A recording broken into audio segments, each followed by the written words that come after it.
What's going on, guys? Welcome back into the channel. In today's video, we're going to be giving you some house rules for recruiting in College Football 25 if you want to kind of crank up the difficulty a little bit on recruiting and make it a little bit more challenging than it already is to build a team up. Now, the updates have come out to the game that have modified recruiting a little bit, so that helped to make things slightly more challenging, but it is still fairly easy to build up a team very quickly within this game and make them really good. As an example, I built Army into a spread option team. Within a few seasons here, we're already a 90 plus overall, 91 on the offensive side of the ball with some really prolific players, and this was following some of my house rules, which I'll lay out for you in a moment. So now that I have this experience under my belt, I'm going to modify those house rules that I was playing with a little bit to kind of balance the experience for you guys and make it a more long-term process to be able to build up a dynasty within College Football 25, because you shouldn't be able to take an Army or a bottom end team of some other nature and turn them into a top 5 team within 2 to 3 seasons. It should take a little bit longer than that. And I'm not saying that you shouldn't be able to make yourself competitive, but there are some kind of nuances here that are going to be at play for how good your team could be. Unfortunately, the ranking system within the game is not quite as good as it should be. We have to kind of play around and make it a little bit more challenging for ourselves. And talking about our schedule, talking about strength of schedule and those types of things, the first thing that I want to recommend for you as a house rule is to not modify your schedule, or try to modify your schedule the least amount possible. The big reason that I say this is that you can set up your schedule in a way that most of your games are going to be later in the season. You can give yourself a bunch of early buys. Like, as an example, you could probably take UTSA off the schedule here and bump it to a week 3 game or something like that, giving yourself more later opportunities to schedule visits with prospects. And you can switch a lot of your games to home games, which is going to, again, give you more opportunities to schedule visits with players. It's a bit of a cheap advantage that you can give yourself. So I recommend that if you are trying to have a challenge, modify your schedule the least amount possible. Give yourself as many away games as you can. You know, if you're modifying your schedule, if you are switching things around, you're trying to put certain teams on your schedule, modify it so that you're not giving yourself an easy ride. You're not giving yourself a lot of opportunity for recruiting visits, because those are key if you want to have a good recruiting class. And I think that's one of the biggest things that people tend to overlook in recruiting. And you definitely shouldn't be stacking your home games later on into the season to give yourselves a huge recruiting advantage. And kind of going along with this is, don't move conferences too early within your dynasty.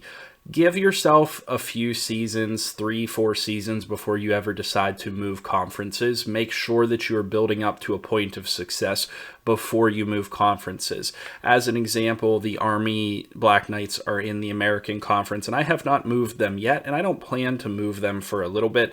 I think that it needs to be, I get up to a 4.5 star team. I win quite a bit. I'm in a lot of bowl games before I'm considered reputable enough in order to get into a bigger conference. And even then, I'm not going to move straight from the American Conference to the SEC. If I do move conferences, which I might not even, I'm going to move from the American to maybe the Big 12 or ACC or something like that. And then after a bunch of years of success there, I could consider moving to the Big 10 or the SEC, which are essentially the top 2 conferences. But I'm going to delay those things as long as possible, because I don't want to give myself the recruiting advantages of being in a better conference with the extra conference prestige and those types of things. I want to make it a little bit more difficult on myself. I want to make it a little bit more challenging. And likewise with the schedule, you don't necessarily want to schedule a bunch of top-end ranked teams, because, as a low-end team or whatever team you're trying to build, you don't want to be coming in just beating number 1, number 5, number 10 on the rankings and jumping up too quickly. You can schedule yourself some tougher competition that isn't necessarily a top-end team. There are a lot of kind of middle-end teams, like a Boston College, for example, that are a pretty solid rated team that are going to give you a challenge, but they're not going to be, a super high-ranked team and jump you up in the rankings super quickly. Now we're going to get into the actual recruiting side of things. and who we should be targeting. This is how quickly you can turn your team into a OP team, even following some restricted rules. And that's why I said I modified them even further to make it a little bit harder, because a few years in, I'm able to target a bunch of 5-star players with Army, which shouldn't necessarily be possible. So the first thing that I want to give you guys is, whatever star team your team is, you should only be recruiting 1 star above that team. If you are starting out as a 2-star team, you should only be recruiting 3-star players. You should be trying to find gems in that 3-star category to build your team up, because realistically, a 4-star or a 5-star is not going to go to a bottom-end team. If you are a 3-star team, then yeah, you can have some recruiting on 4-star prospects, but you shouldn't be going after 5-star prospects, at least in the first few seasons, as kind of a lower end school whenever you're trying to build up a dynasty. It's just not necessarily realistic if that's the type of challenge that you're trying to give yourself. Now, I have built Army up to a 4-star school, so technically speaking at this point, I would be allowed to offer on some 5-star players, and I'd be able to recruit as many 4-stars as I want. However, what I'm going to do in order to restrict myself, and what I recommend that you guys do, is to only offer scholarships to players that have interest in your school, players that are on your recommended tab for the most part. You're going to want to live on the recommended tab. Where you can start to really get cheesy is when you start to go find those players out there that have 0 scholarship offers on them, that are 4 or 5-star players that are still sitting out there, players that wouldn't be in your pipeline, players that wouldn't have any interest in your school. I personally recommend that if you're going to give yourself a challenge recruiting, that you only recruit players that are already interested in your school or are in your pipeline.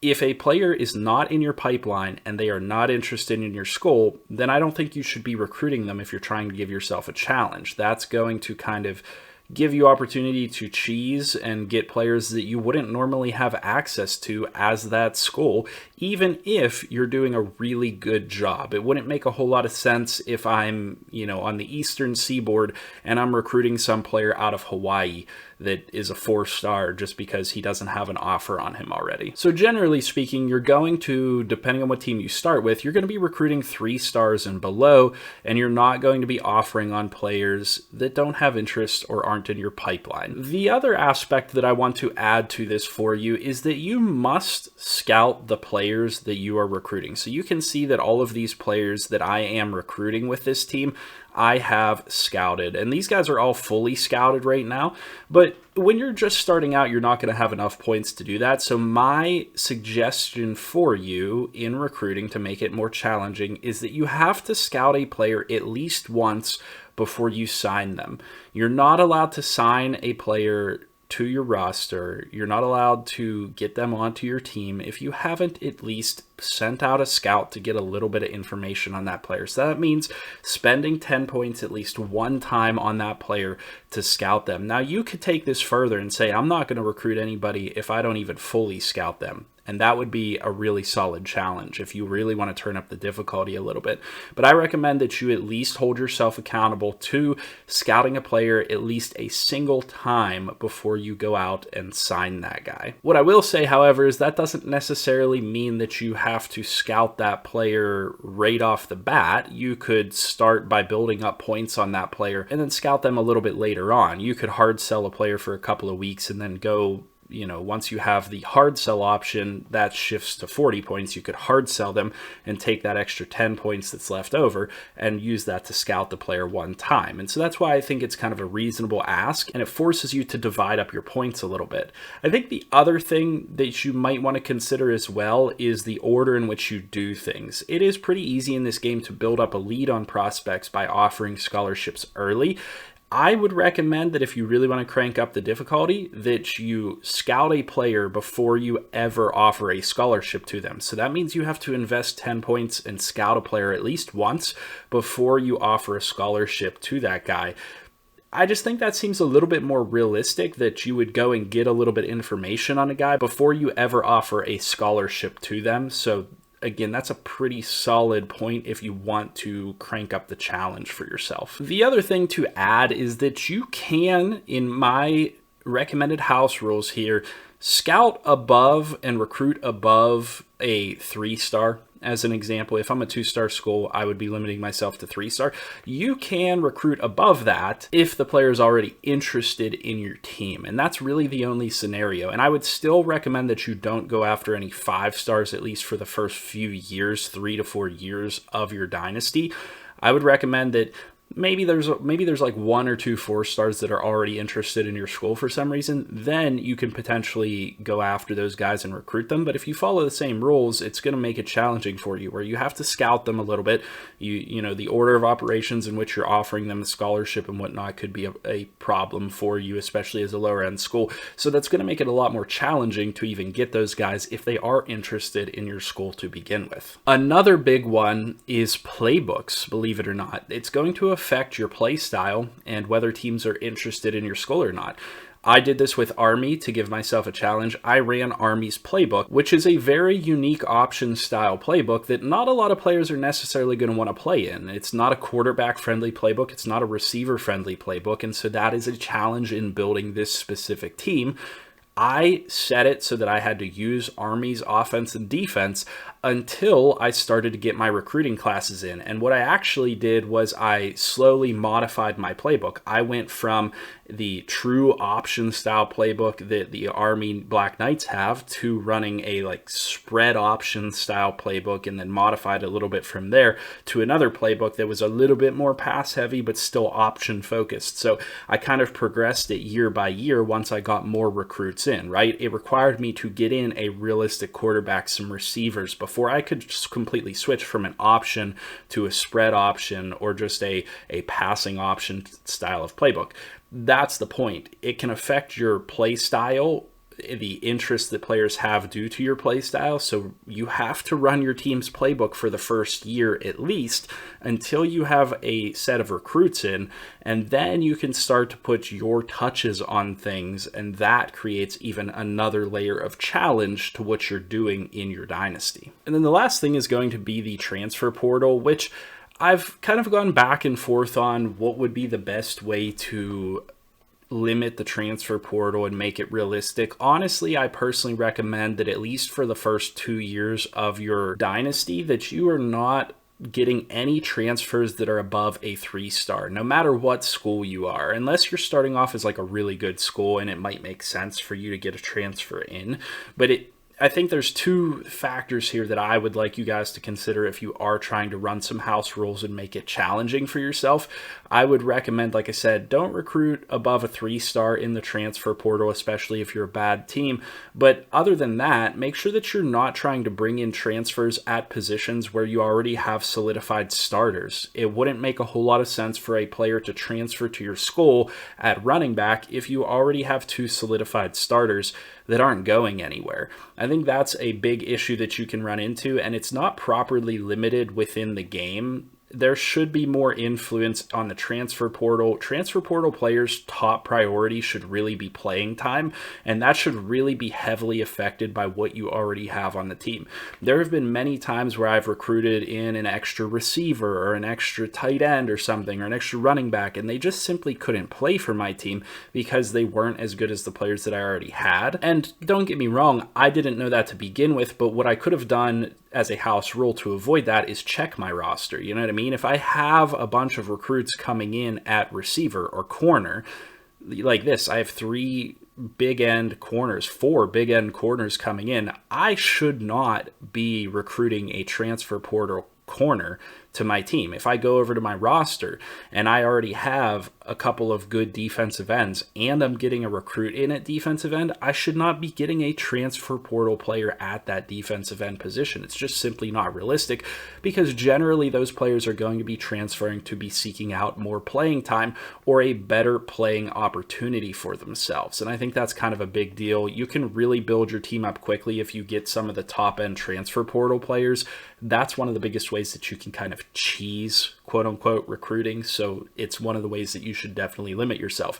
If you really want a challenge, and this is what I'm going to probably do in my next dynasty, I'm not going to use the transfer portal at all. I am going to challenge myself to build straight up just through my own recruiting. I'm not going to bother with the transfer portal, because I do think that the transfer portal, even 3-star prospects, can be a little bit overpowered in using that. But there you have it. You guys have been asking for it. Those are my house rules to make recruiting more challenging in your dynasties in college football 25. I hope that you guys found this video useful. If you did, make sure you leave a like down below, comment, and subscribe. I'd like to hear your guys' thoughts down in the comment section below. Are there any additional roles that you would add to this house rules set that would make it a little bit more realistic or a little bit more challenging to recruit? Or is there anything that you would tweak about this rule set that would make it a little bit more interesting for you guys in Dynasty mode? Let me know your thoughts down below. As always, I'll see you in the next video, and I hope you have a good one.